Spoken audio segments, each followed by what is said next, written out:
Aclaremos eso, ¿no? Porque claro, no estamos diciendo que para estar en el Señor, en día del Señor, en día, entonces sábado, no sé, vamos a ser unos detenidos y responsables en todo lo demás. No, estamos diciendo que del Señor nunca nos salimos.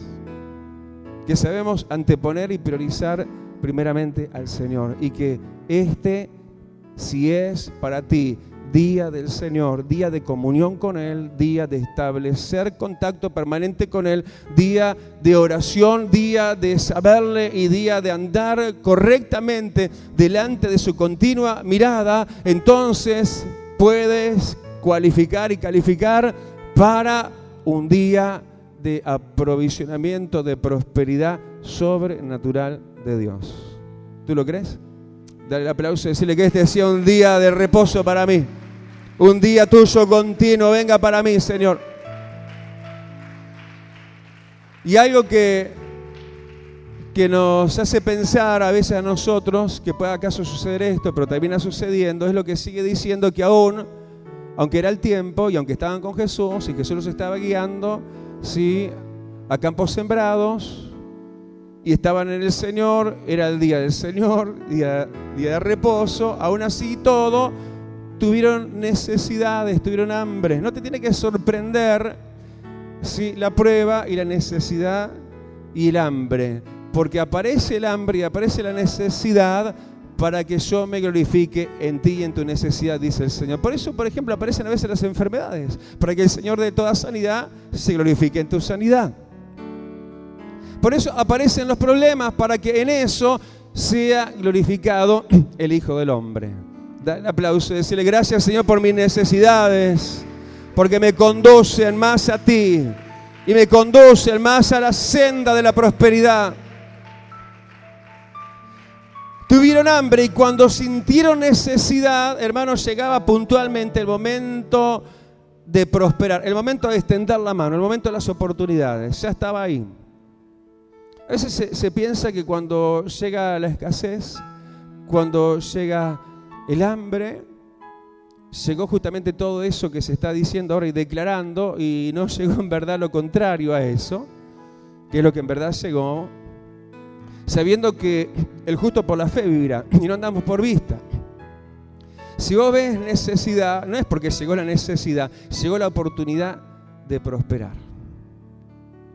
Dice que los momentos de crisis son momentos de oportunidades. Me acuerdo que se repetía mucho eso en el 2001. ¿Te acuerdas la crisis del 2001? No sé si fue en el 2001 o el 2002 que nosotros venimos para acá. Por ejemplo, te lo digo. Cuando hay crisis, cuando hay necesidad, no es tiempo, ¿sí?, de echarse a la fuga, de dejar al Señor. Sí, es tiempo de contenerse, de mantenerse y saber que algo el Señor va a hacer. Porque tuvieron hambre. Y cuando tuvieron necesidad y el entorno era el propicio y era el momento adecuado y estaban en el Señor como tenían que estar y era el tiempo señalado, llegó el momento de que ellos tenían que, versículo 1, este capítulo 12, tenían que comenzar. Es tiempo de comienzos. Y hay que estar orando, hermano, por eso, por comienzos e iniciaciones, emprendimientos nuevos. Sí, Dios nos quiere hacer gente de emprendimientos. El Señor quiere que abramos nuestra cabeza y busquemos y preguntemos al Señor y recibamos de Él la sabiduría, ¿sí?, para comenzar cosas. Ellos comenzaron. Llega, hermano, un tiempo, que es el tiempo de prosperar, en el cual el Señor quiere hacer algo que yo oraba ayer en este lugar, sin saber que tanto iba a ir por ahí el mensaje. Al final terminábamos en eso, algo que se ha dicho bastante este último tiempo, y le decíamos al Señor que esta pasara a ser, en cuanto a su gracia, una iglesia de emprendedores. Y te lo pongo más financieramente, una iglesia de empresarios que emprendan empresas. Alguien diga amén.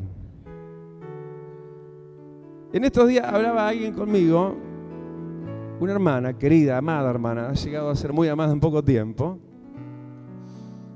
que se le ve realmente como muy cascoteada, muy llena de dificultades de todo tipo. Yo estuve en su casa, la visité hace un tiempo y vi la necesidad en la cual vive, por lo menos la humildad, no digo necesidad, saco eso. Y vieron estos días, sí, a contarme un problema que estaba teniendo con sus hijos. El problema era que ella, según la óptica y la medida de sus hijos, estaba dándole a Dios más en ofrendas y en diezmos de lo que ella podía y debía. Entonces eso le estaba trayendo un conflicto, que se estaban de alguna forma queriéndose apropiar sus hijos del cobro de la pensión, jubilación o lo que fuera. Hablamos del asunto y yo le dije, bueno, mira, tenés que ser amorosa, tenés que ser paciente, porque ellos no saben, no entienden, pero de alguna manera el Señor se va a estar glorificando, porque no estás sembrando en saco roto cuando le estás dando al Señor. Yo de ninguna manera le podía decir como siervo del Altísimo, decirle, no le des tanto a Dios, porque sería negar la fe y los principios bíblicos. Yo tenía que dejar eso así tal cual estaba. Y le dije, decime, aún en lo que ya está pasando, en cuanto a esa relación que Dios puede ahora empezar a tener ante la mirada de sus hijos como testigos, en eso que está pasando, que se está diciendo que vos te estás despojando en demasía de tu economía para darle al Señor, yo te pregunto, y yo estuve en la casa, ya te dije cómo era, ¿te está faltando algo? Y yo en ese desafío de fe, ¿no?, que sé que mi Dios es fiel y no va a permitir nada, me dice, pastor, usted no sabe, de uno y de otro lado permanentemente me llegan cosas a mi casa, cuando me he quedado sin dinero, pero además quiero que ore por mí porque tengo un sentimiento de que voy a hacer un nuevo emprendimiento y voy a tener mi empresa. Y vive en un barrio humilde, en una casa de bloques a la vista y de techo liviano. Y yo digo, Señor, tremendo esto. Y le digo, déjame orar. Y oramos. Y le pido a mi Dios, que es tu Dios también, que haga eso que seguro Él va a hacer y quiere hacer. Y le digo, Señor, hacelo para que sea vista tu gloria. Y los que ahora contradicen a esta mujer, luego te alaben por verla, no solamente sustentada sin dinero, viendo cómo gente de todas partes le trae aún lo que ella suponía que ya no tenía y se le había terminado, sino que en este deseo, en este sentimiento que le bajó del cielo de hacer un emprendimiento nuevo y empresarial, Señor, prosperala para que tu nombre sea glorificado y los más incrédulos pasen a ser crédulos, creyentes. Da el aplauso, aleluya. Es tiempo de comenzar cosas, pero precisamos esa guía de Dios. Decirle, Señor, guíame por campos sembrados, guíame a lo que tengo que hacer. Sí, nosotros como padres, ayer veíamos en el coche con mi señora hablando un poco de posibilidad inversora que uno de nuestros hijos quiere hacer. Y mirando, evaluando y pensando para ayudar un poquito en eso, porque somos padres de nuestros hijos. ¿Sí? Pero no deteniendo ese ánimo, ese deseo de emprendimientos inversores. Hermano, cuando uno no malgasta y sabe administrarse, puede tener la semilla inicial de siembra para ver luego grande cosecha. ¿Cuántos dicen amén? Lo cierto, hermano, es que nosotros podemos ver muchas cosas, pero precisamos que el Señor, y atrévete a esto, a creerle a todo esto que Dios está hablando, y no lo dejes caer en saco roto, porque Dios te está hablando. Atrévete a decirle, Señor, guíame a campos sembrados, guíame. ¿Por dónde? ¿A dónde? Norte, sur, este, oeste, esto, aquello, lo otro. ¿Qué tengo que hacer? Y aclaro, hermano, que en el Señor para emprendimientos, para comenzar, y lo veo a la luz de esta palabra, hermano, no se necesita nada. Alcanza con la fe, que es más preciosa que el oro y la plata, porque estos no tenían nada. No, tenían muchísimo. Tenían a Jesús, era el tiempo, estaban en día del Señor. Cuando tuvieron hambre no negaron, no se apartaron. Sí que tenían y mucho. Y querido hermano, déjame decirte que vos tenés mucho. Aunque digas no tenés nada, solamente decirle: Señor, guíame a dónde y qué y de qué manera tengo que hacer. Nosotros tenemos un Dios sabio. Recuerdo en el Antiguo Testamento que en el tiempo de cierto rey, dice que hubo inventiva, capacidad de inventar. Aún hicieron maquinarias y cosas, casi podríamos decir tecnológicamente y técnicamente hablando, nuevas. Porque nosotros no estamos llamados a ser copia, sino a ser gente que inicia cosas nuevas. En todo caso, que nos copien a nosotros.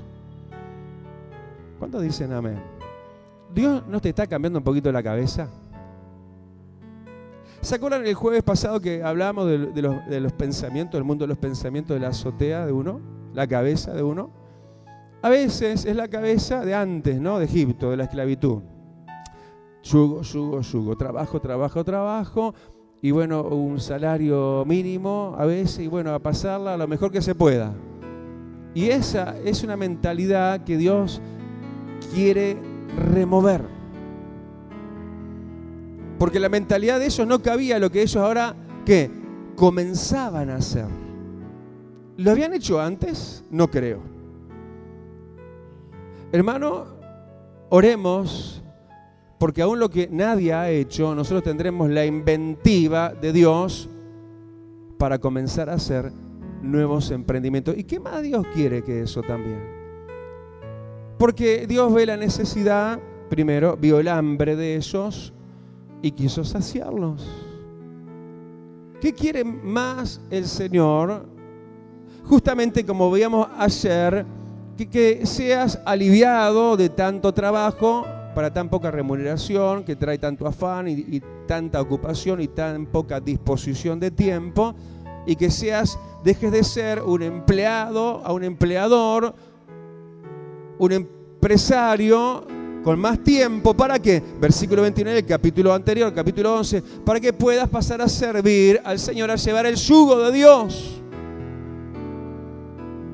Y que vos teniendo todo, lo tengas tanto y no solo para ti, sino como de quien se va a hablar un poquito más adelante en esta misma prédica, ¿sí? Lo tengas tanto no solo para ti, sino como también David tuvo, no solo para sí, sino para el reino de Dios, para la casa y el templo de Dios, que ni él mismo habría de ver porque lo habría de construir Salomón su hijo.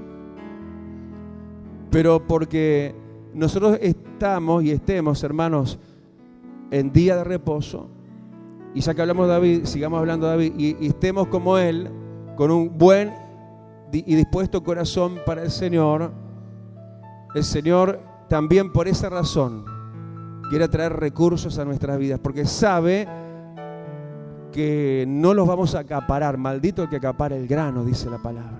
No los vamos a acaparar.